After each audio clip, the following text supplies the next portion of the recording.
"You're welcome," as if he had personally paid for her groceries. This mentality reaches far beyond this one encounter Stephanie had and represents the views of much of our society. The story of Stephanie's world has an arc that seems headed for a disastrous breakdown. First, there is the physical wear and tear that goes along with lifting, vacuuming, and scrubbing 6 to 8 hours a day. At the house cleaning company that I worked for, every one of my coworkers from the age of 19 on seemed to suffer from some sort of neuromuscular damage, back pain, rotator cuff injuries, knee and ankle problems. Stephanie copes with the alarming number of ibuprofen she consumes per day. At one point, she looks wistfully at the opioids stored in a customer's bathroom. But prescription drugs are not an option for her, nor are massages or physical therapy or visits to a pain management specialist. On top of or intertwined with the physical exhaustion of her lifestyle is the emotional challenge Stephanie faces. She is the very model of the resilience psychologists recommend for the poor. When confronted with an obstacle, she figures out how to move forward. But the onslaught of obstacles sometimes reaches levels of overload.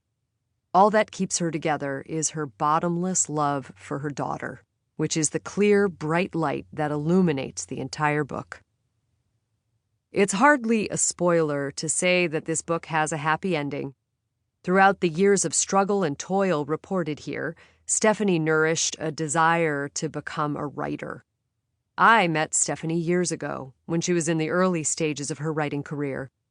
In addition to being an author, I am the founder of the Economic Hardship Reporting Project, an organization that promotes high-quality journalism on economic inequality, especially by people who are themselves struggling to get by.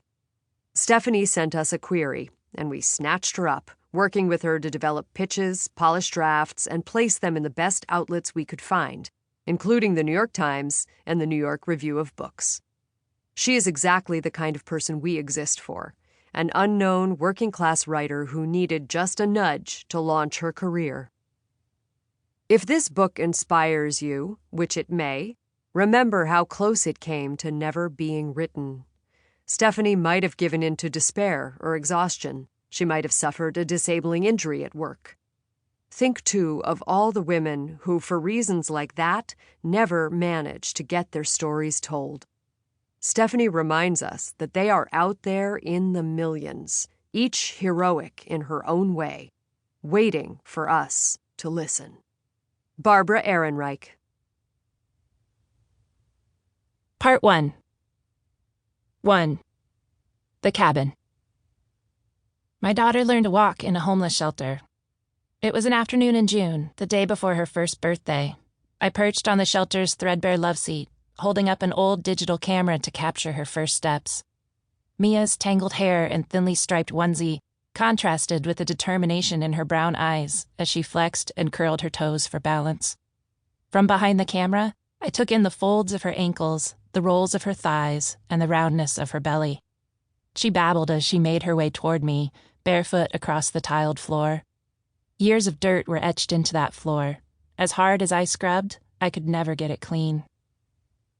It was the final week of our 90-day stay in the cabin unit on the north side of town, allotted by the housing authority for those without a home. Next, we'd move into transitional housing, an old, run-down apartment complex with cement floors that doubled as a halfway house. However temporary, I had done my best to make the cabin a home for my daughter. I'd placed a yellow sheet over the love seat, not only to warm the looming white walls and gray floors, but to offer something bright and cheerful during a dark time. By the front door, I'd hung a small calendar on the wall. It was filled with appointments with caseworkers at organizations where I could get us help. I had looked under every stone, peered through the window of every government assistance building, and joined the long lines of people who carried haphazard folders of paperwork to prove that they didn't have money. I was overwhelmed by how much work it took to prove I was poor.